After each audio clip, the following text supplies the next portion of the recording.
Muy bien, vamos a el libro de Génesis. Continuamos con nuestros mensajes en el libro de Génesis. Y pues hoy quiero comenzar hablando de la palabra bendición. La palabra bendición es muy usada en los círculos cristianos. La usamos mucho. Dios le bendiga, bendiciones. Y cuando una palabra se usa mucho, como que se desgasta, como que pierde fuerza y ya no comunica lo que es la idea original. En español, la palabra bendición se compone de dos otras palabras. La palabra o la raíz ben, que significa bueno, y la palabra decir, que significa expresar pensamientos, sentimientos. Entonces, bendecir es decir algo bueno, expresar buenos pensamientos, buenos deseos a otra persona. Lo contrario de maldecir. Pero cuando es Dios el que bendice, la cosa es diferente. Porque la palabra de Dios tiene un poder creativo, tiene energía. Cuando Dios bendice a una persona, la empodera, la capacita. Y entonces nosotros encontramos ahí en el capítulo 9 de Génesis que comienza diciendo: bendijo Dios a Noé y a sus hijos. Estaban recomenzando la humanidad de nuevo. Entonces Dios comienza bendiciendo. Y esa palabra bendecir, cuando es pronunciada por Dios, la bendición, tiene mucha fuerza. Por ejemplo, en Génesis nosotros encontramos en el capítulo 1 que Dios decía, por ejemplo: produzca la tierra hierba verde con su semilla, y árbol que dé fruto y su semilla según su género. Y luego dice: y fue así. Y cuando vamos a los evangelios encontramos que Cristo le dice al paralítico: levántate, toma tu lecho y vete a tu casa. Y esa persona se levantaba y se iba para su casa cargando su lecho. O frente a la tumba de su amigo Lázaro, Jesús le grita al cadáver, que ya tiene 4 días. Le dice: Lázaro, sal fuera. Y Lázaro salía, ¿no? Salió. Porque la palabra de Cristo tiene poder, tiene fuerza. Entonces por eso digo que cuando es Dios el que bendice o el que maldice, el asunto es serio, porque esa palabra tiene fuerza, tiene energía. Entonces, en el capítulo 9 de Génesis, del 1 al 7, Dios bendice o da 3 bendiciones a Noé y a sus hijos, o a la humanidad que va a repoblar la tierra. 3 deseos expresa Dios allí en esa porción. Esos 3 deseos son 3 empoderamientos, ¿ya? 3 cosas que Dios le da a la humanidad y que Él espera que hagamos algo con ese empoderamiento. Entonces, esos 3 deseos son la estructura del mensaje de hoy. Y el primero es que Dios espera que fructifiquemos, porque nos bendice para que fructifiquemos. Miren el versículo 1 como comienza: bendijo Dios a Noé y a sus hijos y les dijo, aquí viene la bendición: fructificad, multiplicaos y llenad la tierra. Esto de multiplicar y llenar la tierra nos da la idea de reproducción, de multiplicación, ¿cómo diría yo? De multiplicación de gente, ¿ya? De reproducción, de expansión, de llenar la tierra. Habla de multiplicación demográfica, es la palabra que estaba buscando. Pero la palabra fructificar lleva como otra idea, lleva la idea de producir, la idea de mejorar, la idea yo diría que hasta de enriquecerse, en cierta manera, tomando la palabra enriquecerse no solamente hablando de dinero. Entonces, cuando les dice fructificar, lo que les está diciendo es: mejoren su vida, produzcan, den resultados, mejoren. Y esta es una bendición tremenda. Dios espera que nosotros fructifiquemos. Como Jesús dice, os he llamado, no me escogieron ustedes a mí, sino que yo los he escogido para que vayáis y llevéis mucho fruto. Está hablando espiritualmente. Y eso es lo que tratamos como iglesia. Y eso es lo que tratamos de hacer cuando apoyamos personas como Janet, para que haya más fruto espiritual. Pero esa palabra es muy amplia, porque mire, cuando Adán y Eva salieron del paraíso, salieron pobres. Usted tiene más que Adán y Eva cuando salieron del paraíso. Cuando Noé y sus hijos y sus esposas salieron del arca en que se salvaron del diluvio, salieron pobres. No tenían lo que nosotros tenemos, no tenían electricidad. Imagínense a las 7, 8 de la noche usted está viendo televisión o en la computadora, hay electricidad en su casa. ¿Cómo sería para ellos? Tenían que tener algo para alumbrar y cuando eso se agotaba, se tropezaban con lo que hubiera por ahí porque no había luz. No tenían carro, ni bicicleta, ni horno, microondas, ni lavadora, ni agua en su casa caliente. Eran pobres. Es que todo lo que nosotros tenemos, hermanos, en alguna manera es una riqueza. Nosotros pensamos que riqueza es tener dinero en el banco, pero mire, riqueza es que al salir de acá, usted no tiene que caminar a su casa. ¿Cómo fuera eso? ¿Se tardaría cuántas horas para llegar a su casa? No podríamos tener culto, porque para venir, caminar 2, 3 horas hasta acá, y luego otras 3 para regresar, o 4, y llegar. Eso es riqueza, tener transporte. O tener un teléfono para llamar y decir, venga, recógeme que ya terminó el culto, aquí le espero en tal lugar. Eso es riqueza. No es solamente el dinero en el banco. El dinero en el banco lo está usando el banquero para ganar más dinero. Pero lo que nosotros tenemos a la mano, eso es riqueza. Eso no lo tenía Noé, ni sus hijos, ni Adán ni Eva. Ni los reyes más ricos de la antigüedad tenían lo que nosotros tenemos. Entonces, en cierta manera somos ricos porque Dios nos bendijo con la capacidad de fructificar, de dar fruto, de producir, de progresar. Algunos piensan que la palabra bendición es como magia, como decir la lámpara de Aladino, ¿verdad? Que la frota y sale un humo y un gigante y le concede 3 deseos. Y piensan que la bendición de Dios es una magia. Y sí, Dios podría bendecirnos de esa manera, concedernos los deseos de nuestro corazón, Él puede, pero Él prefiere hacerlo de una manera en que nosotros participemos, que no solamente seamos pasivos ahí esperando que caiga del cielo. No, Él nos capacitó, nos dio facultades, nos dio mente, nos dio talento, nos dio habilidades, nos dio empoderamiento. Usémoslo. Usemos eso para enriquecer nuestra familia, para enriquecer la obra de Dios, para impulsar el evangelio. Él espera eso, que mejoremos. Nuestra visión tiene una frase que dice, impulsemos un movimiento de transformación que fluye de nuestro interior hacia afuera y nos lleva de lo bueno a lo mejor. Entonces han habido tiempos buenos, han habido tiempos malos, pero vamos o de lo malo a lo mejor, o de lo bueno a lo mejor. O usted se quiere quedar así como está. ¿Quiere mejorar? Dios le dio la capacidad. Nada más hay que explorar, hay que pensar, hay que echarle un poquito de riñones y entonces ahí se le van viniendo las ideas.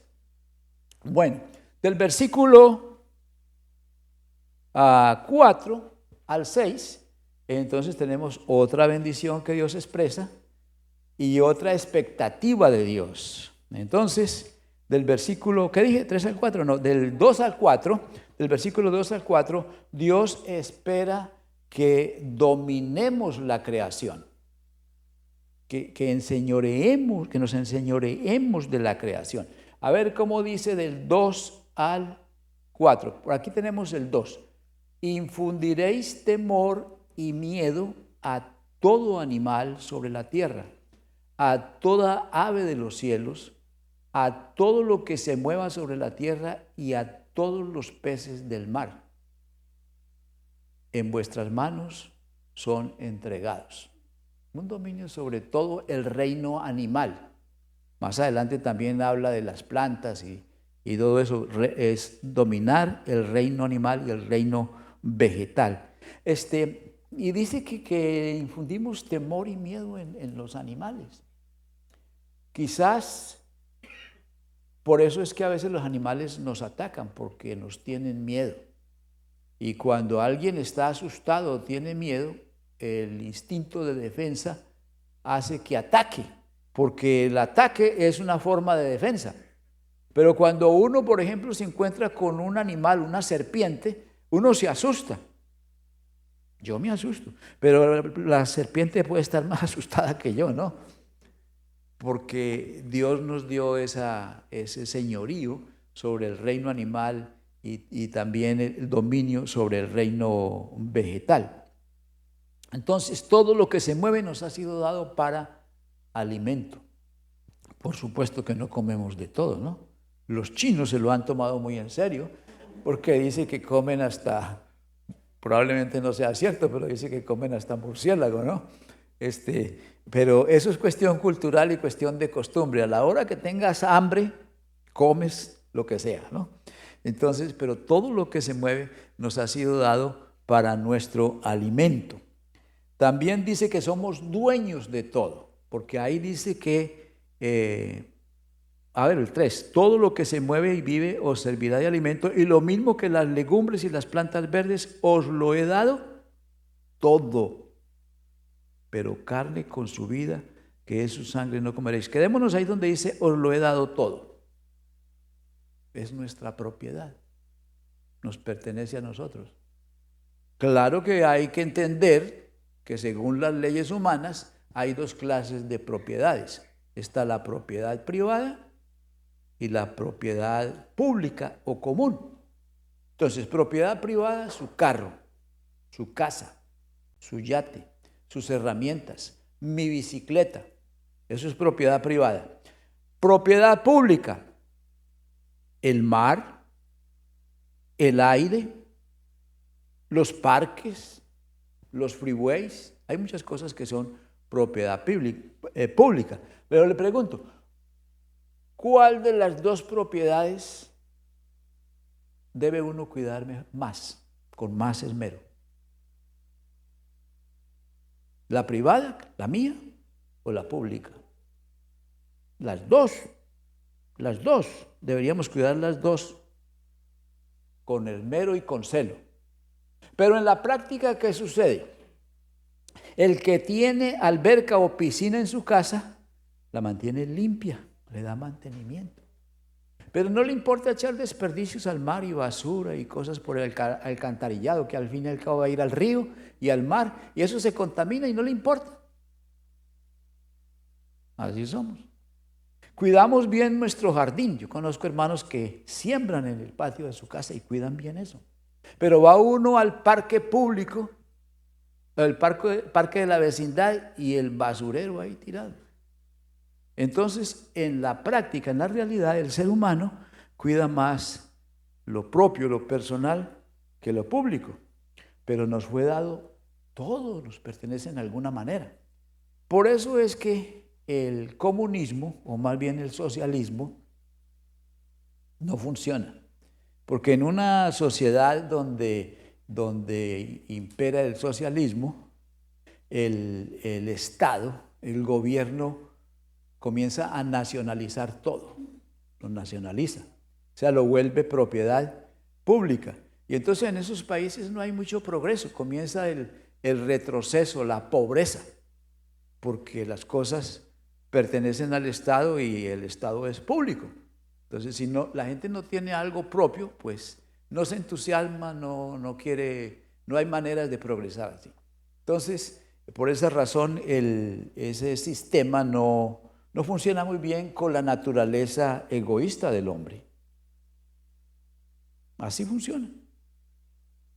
Bien, entonces tenemos ahí también la otra parte que dice, pero carne con su vida, que es su sangre, no comeréis. Es una restricción. Van a comer de todo, pero no con su sangre, porque la sangre representa la vida. Y entonces Dios es muy celoso con la vida. Tanto que Dios pide que, por ejemplo, un animal puedes derramar su sangre, pero no comerla. Y si es sangre humana, ni siquiera la derrames, porque Dios tiene mucho celo con la vida. Vamos del versículo 4 al versículo 6 para ver el otro deseo de Dios, que es que Él espera que cuides la vida. Dios espera que nosotros cuidemos la vida en todas sus manifestaciones. El 4 al 6. El 5 al 6. Porque ciertamente demandaré la sangre de vuestras vidas. De manos de todo animal la demandaré, y de manos del hombre. A cada hombre demandaré la vida de su prójimo. Ahí se ve el celo de Dios o el interés de Dios por cuidar la vida. ¿Cuántas veces aparece la palabra demandar? En el hebreo es daresh, que significa rendir cuentas. Entonces, ¿cuántas veces aparece la palabra demandaré? Tres, porque está insistiendo, porque ciertamente me rendirán cuentas de la sangre de vuestras vidas. De manos de todo animal la demandaré. Y otra vez, a cada hombre demandaré o me rendirá cuentas de la vida de su prójimo. Dios hace eso porque la violencia es progresiva en la sociedad. Primero, Caín mata a Abel. Luego, un descendiente de Caín mata a un hombre por una herida que le hizo. Y mata a un joven por un golpe que le dio. Y luego proclama y dice, si Caín fue o debía ser vengado 7 veces, yo, Lamec, debo ser vengado 70 veces 7. Y la violencia fue creciendo. Para el tiempo de Noé, la Biblia dice que la tierra estaba llena de violencia, controlada por la violencia. Entonces viene el diluvio y comenzamos de nuevo. Pero hoy en día hay mucha violencia en el mundo, por toda parte. Tenemos 2 guerras ahora mismo, ¿no? Pero le aseguro que cuando esas 2 guerras terminen, va a comenzar otra. Y roguemos que no comience otra ahora mismo, porque serían 3. Y si hacen cortocircuito, entonces nos vamos a ver involucrados en algo que nadie desea que pase, ¿no? Que no sabemos hasta dónde eso puede llegar. Entonces, por eso pero Dios es muy celoso con la vida y la quiere cuidar. Así que cualquiera que derrama sangre o que mata a otro, y me gustaría que meter también el aborto, es destrucción de la vida. Destruir la vida en cualquier manera es ir contra Dios, porque Dios ama, Él creó y preserva la vida. Entonces, cuando no te importa la vida del prójimo, ya estás contra Dios. Ya tienes que rendirle cuentas a Dios. Claro que Dios perdona y uno se puede arrepentir y gloria a Dios, pero no más, pare ahí. El Señor Jesucristo es aún mucho más celoso. Él dice que ni siquiera debemos insultar al prójimo. El solo desear que se muera, ¿no? O como dicen, púdrete. Eso solo delante de Dios es ofensa, porque la vida es sagrada y el hombre fue creado a imagen y semejanza de Dios. O sea que en el hombre y la mujer está estampada la imagen de Dios. Y cualquier intento contra esa vida es ir contra la voluntad de Dios. Más adelante, esto de preservar la vida aparece como un mandamiento. No matarás, en el libro de Éxodo. En el otro libro, en Levíticos, aparece lo mismo en forma de proverbio. Ojo por ojo, diente por diente, para preservar la vida. Ojo por ojo, diente por diente, que se conoce como la ley del talión. Entonces, resumiendo, primero, Dios nos da la capacidad de fructificar. Ese fue lo primero que vimos, ¿verdad? De progresar, de mejorar la vida. Y lo hemos logrado. Nosotros somos la generación que más comodidades tiene. Digamos, la generación más rica de todas las que han existido en la historia. Pero en un sentido nos hemos quedado pobres. Espiritualmente, todavía la humanidad es pobre. A pesar de eso, Dios ha provisto para mejorarnos espiritualmente. La Biblia dice que el Señor Jesucristo, siendo rico, se hizo pobre para con su pobreza enriquecernos a nosotros. Dice que siendo Él justo, se hizo pecado para que nosotros fuésemos justos delante de Dios. Entonces Cristo es la clave de nuestra riqueza espiritual. Él es el único líder que nos ha explicado más claramente acerca de Dios, el que más claramente ha hablado acerca de Dios. Él es Dios con nosotros, se hizo hombre para enriquecer nuestra vida.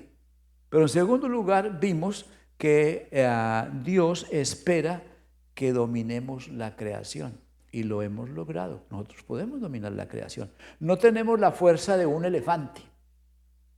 ¿Quién tiene la fuerza de un elefante aquí? Ninguno. ¿Verdad que no? No podemos mover el peso que un elefante mueve. Pero ¿sabe qué hacemos? Le ponemos unas rueditas a la carga y luego la jalamos o la empujamos. O ponemos al elefante a jalar o a empujar. Tenemos esa capacidad de enseñorearnos del reino animal y del reino vegetal. Controlamos eso.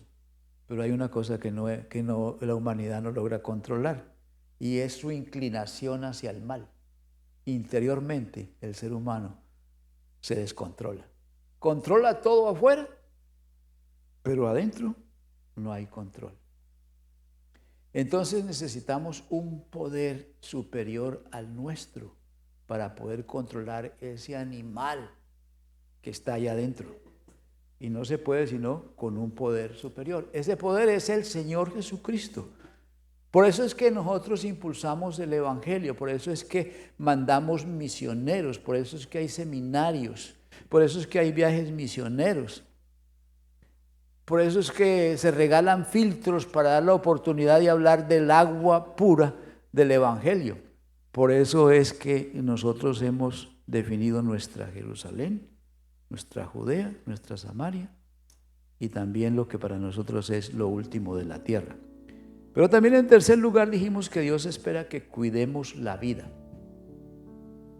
Y ya les dije que hay mucha guerra, ¿no? Santiago pregunta, ¿de dónde vienen las guerras y los pleitos entre vosotros? Pregunta Santiago.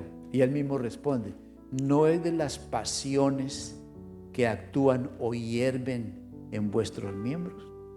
Y es que las guerras a nivel mundial o entre países son un reflejo de la guerra que hay entre personas. La humanidad ha peleado por el trigo, ha peleado por tierra, ha peleado por el agua, por el petróleo, por cuanta cosa ha sido importante la humanidad ha peleado. La humanidad ha tenido guerras por creencias, por ideologías, por raza. Y a nivel más individual tenemos el hermano contra el hermano, el papá contra el hijo, el vecino contra el vecino. O sea, todo eso a nivel mundial es un reflejo de lo que pasa en el corazón del ser humano.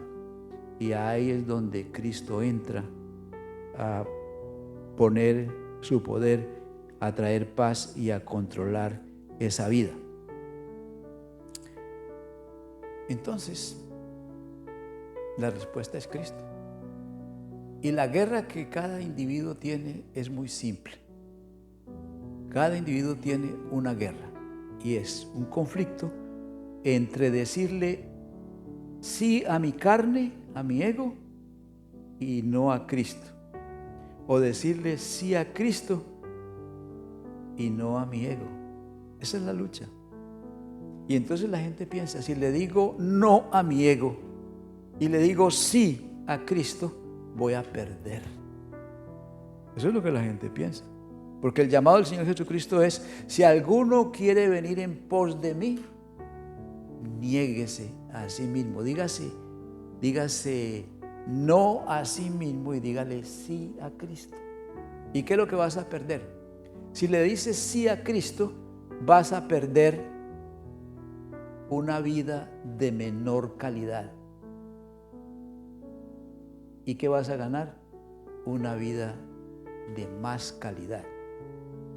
Y esto es un poco paradójico, porque el mismo Señor Jesucristo, después de haber dicho eso, dice que el que quiere salvar su vida, la pierde, y el que quiere ganar su vida, la perderá.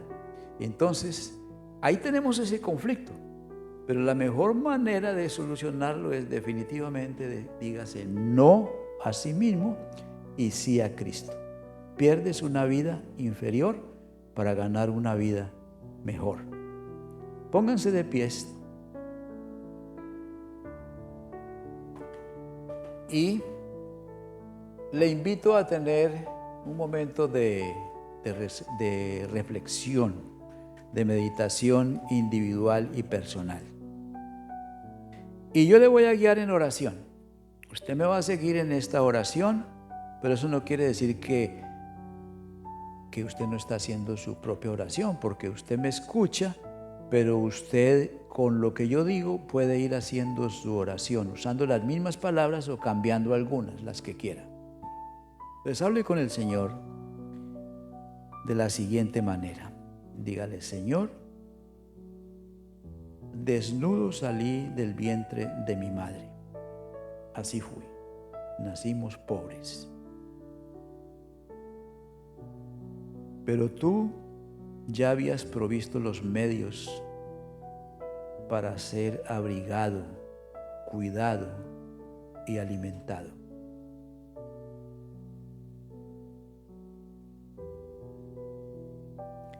Dígale: Señor, aunque a veces me quejo y me lamento por no tener lo que quiero,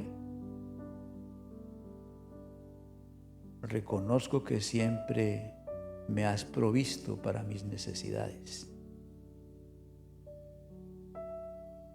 Renuncio a la idea de que no puedo progresar, porque tú me has capacitado para mejorar y para progresar.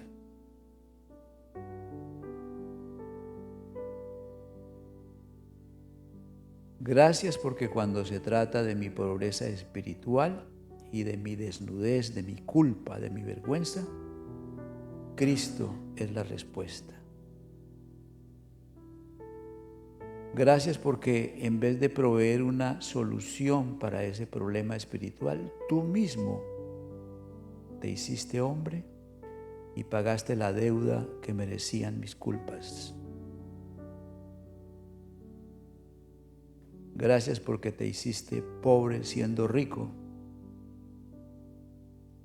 para con tu pobreza enriquecer mi vida. Qué maravilloso es saber que me amas no por lo que hago, sino por lo que soy, tu criatura, tu imagen. Y ahora en Cristo soy tu hijo y tu hija. Y como no hay manera de recompensarte tanta gracia y tanta misericordia, te entrego mi vida, porque es a ti a quien de veras pertenece. En el nombre de Jesús oramos. Amén.